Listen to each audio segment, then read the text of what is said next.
ప్రపంచవ్యాప్తంగా ఉన్న మన భారతీయ రెస్టారెంట్లో బిర్యానీ తర్వాత ఎక్కువగా అమ్ముడయ్యే వంటకం ఏదో తెలుసా? జీరా రైస్ దాల్ తడ్కా. దాల్ తడ్కా అంటే మనం రోజు మామూలుగా చేసుకునే కలగూర పప్పేనండి. మనం ఆకుకూరలు, టమాటాలు ఇవన్నీ వేస్ట్ చేస్తూ ఉంటాం కదా. ఈ దాల్ తడ్కాలో టమాటాలు, ఉల్లిపాయలు వేస్ట్ చేస్తారు. 2 సార్లు పోపు పెడతారు. పప్పు వండే విధానంలో తేడా ఉంటుంది అంతే. పప్పును మనం మామూలుగా అన్నంలో వేసుకుని తింటూ ఉంటాం కదా, అదే నార్త్ ఇండియన్స్ అయితే ఇలా జీరా రైస్ లో వేసుకుని తింటూ ఉంటారు. మనం బిర్యానీలో సాంబార్ వేసుకుని తిన్నట్లు. మరి ఇంకా లేట్ చేయకుండా జీరా రైస్ దాల్ తడ్కా తయారు చేసేసుకుందాము. ముందుగా దాల్ తడ్కా కోసం పప్పును నానబెట్టేసుకుందాం. ఒక బౌల్ తీసుకుని ఇందులో అరకప్పు కందిపప్పు, 1 కప్పు పెసరపప్పు వేసుకుని వాష్ చేసేసుకుని 1 గంట సేపు నానబెట్టుకోవాలి. మీరు ఒకటే పప్పు వాడుకోవచ్చు, ఇలా 2 పప్పులు వాడితే టేస్ట్ అనేది బాగుంటుంది.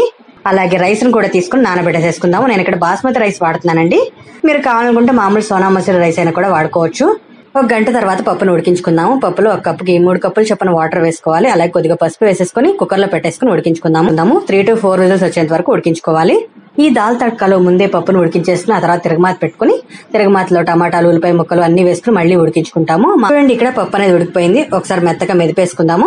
ఆ తర్వాత ప్యాన్ పెట్టుకుని ప్యాన్ లో నూనె వేసుకుని నూనె వేడెక్కాక ఎండుమిరపకాయలు, వెల్లుల్లి రెబ్బలు వేసుకోవాలి. ఇవి కొంచెం వేగాక జీలకర్ర, ఉల్లిపాయ ముక్కలు కూడా వేసుకుని కాసేపు వేయించుకోవాలి. ఉల్లిపాయలు అనేవి కొంచెం మెత్తబడేంత వరకు వేయించుకోవాలి. ఉల్లిపాయలు వేగాక టమాటా ముక్కలు, పచ్చిమిర్చి, పసుపు, రుచికి సరిపడినంత ఉప్పు కూడా వేసుకుని టమాటా ముక్కల్ని కాస్త మెత్తబడేంత వరకు మగ్గించుకోవాల్సి ఉంటుంది. టమాటా ముక్కలు కాస్త మగ్గాక మనం ఉడికించుకుని మెదిపి పెట్టుకున్న పప్పు, సరిపడిన నీళ్లు వేసుకుని కాసేపు ఉడికించుకోవాలి. మూత పెట్టేసేసుకుని కాసేపు ఉడికించుకుందాము. పప్పు బాగా ఉడికాక రుచికి సరిపడినంత కారం, 1/2 స్పూన్ జీలకర్ర పొడి, 1/2 స్పూన్ ధనియాల పొడి వేసుకుని ఒక 5 నిమిషాల సేపు ఉడికించుకోవాలి. కారం వేశాక ఎక్కువసేపు ఉడకక్కర్లేదండి.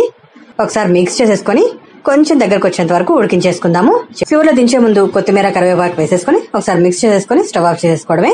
ఇప్పుడు మళ్ళీ దీనికి పోపు పెట్టాలండి. దాల్ తడ్కాకి కంపల్సరీ 2 సార్లు పోపు పెడతారు. పోపు కోసం ఈసారి నూనె కాకుండా నెయ్యి వేసుకుందాము. నెయ్యి కరిగాక ఎండుమిరపకాయలు, వెల్లుల్లి రెబ్బలు వేసుకుని 2 నిమిషాలు వేయించుకున్నాక ఆవాలు, జీలకర్ర, ఇంగు కూడా వేసేసుకుని పోపును రెడీ చేసుకుందాము. ఈ పోపును మనం ఈ పప్పులో వేసేసుకోవడమే. అంతే అండి, దాల్ తడ్కా రెడీ అయిపోయింది. ఇప్పుడు జీరా రైస్ తయారు చేసుకుందాము. రైస్ అనేది వేడిగా ఉంటే బాగుంటుంది కాబట్టి ముందు పప్పు వండేసుకుని ఆ తర్వాత రైస్ చేసుకోండి. రైస్ కి ఆల్రెడీ బియ్యాన్ని నానబెట్టేసుకున్నాం కాబట్టి ఇప్పుడు మనం రైస్ కుక్ చేసేసుకుందాము. దానికోసం బిర్యానీకి చేసే ప్రాసెస్ లాగా చేసుకోవాలి. రెస్టారెంట్స్ లో అయితే ఇలా చేస్తూ ఉంటారు. మామూలుగా ఇంట్లో అయితే 1 pot రెసిపీ కూడా చేసుకోవచ్చు కుక్కర్ లో పెట్టుకుని. రెస్టారెంట్ లో అయితే ఇలా మనం బియ్యాన్ని ఉడికించేసుకుని ఆ తర్వాత దానికి పోపు పెడతారు. అందుకే ముందే బియ్యాన్ని ఇలా ఉడికించేసుకోవాలి. బిర్యానీకి ఉడికించుకున్నట్టు 70 to 80% కాకుండా పూర్తిగా ఉడికించేసుకోవాలి. మామూలు మనం తెల్లన్నం ఎలా ఉడికించుకుంటామో అలాగే ఉడికించేసుకోవాలి. గంజి ఎలా వార్చుకుంటామో అలాగే వార్చేసుకోవాలండి. ఇలా జల్లిబుట్లో వేసుకుంటే సరిపోతుంది. దీనిపైన కొద్దిగా చల్లటి వాటర్ వేసేసుకుని కొద్దిగా ఆయిల్, రుచికి సరిపడంత ఉప్పు కూడా వేసేసుకున్నామంటే చక్కగా అన్నం అనేది పొడిపొడిలాడుతూ ఉంటుంది. కాసేపు పక్కన పెట్టేసేసుకుందాము. అన్నం కొంచెం చల్లగా అయ్యేంత వరకు వేడి మీద వేసామంటే మెత్తగా అయిపోతుంది కాబట్టి 10 నిమిషాల తర్వాత ప్యాన్ పెట్టుకుని ఆయిల్ వేసుకోవాలి.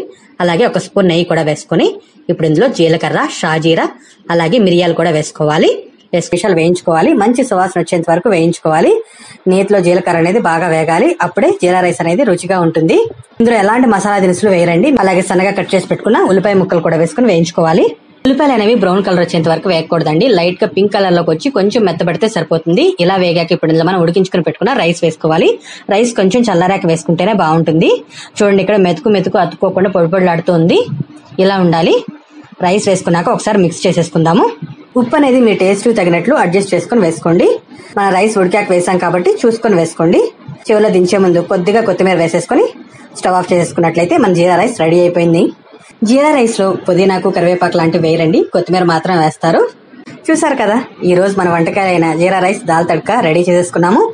ఈ కాంబినేషన్ కూడా చాలా బాగుంటుందండి. తప్పకుండా ట్రై చేయాల్సిన రెసిపీ. ఈ దాల్ తడ్కా చేసినప్పుడు మీరు ఒక విషయం గమనించారా? అదేనండి, చింతపండు కానీ, నిమ్మకాయ కానీ, మామిడికాయ కానీ ఏమీ వాడలేదు. ఈ దాల్ తడ్కాలో అవేమి వేయరండి. అందుకే నేనైతే ఆ చప్పటి పప్పుని తినలేక నిమ్మకాయ ముక్కను కూడా పక్కన పెట్టుకున్నాను. నంచుకోవడానికి ఉల్లిపాయ ముక్కలు, వడియాలు ఎలాగో ఉన్నాయి. ఎంతైనా మన తెలుగు వాళ్ళం కదా, పప్పు అంటే కంపల్సరీ వడియాలు, ఊరమిరపకాయలు ఉండాల్సిందే. ఇదండి ఈ రోజు వీడియో, జీరా రైస్ దాల్ తడ్కా. మీరు కూడా ఒకసారి తయారు చేసుకుని టేస్ట్ చేసేయండి. మీకు నచ్చిందా లేదో కామెంట్ చేయడం మాత్రం మర్చిపోవద్దు.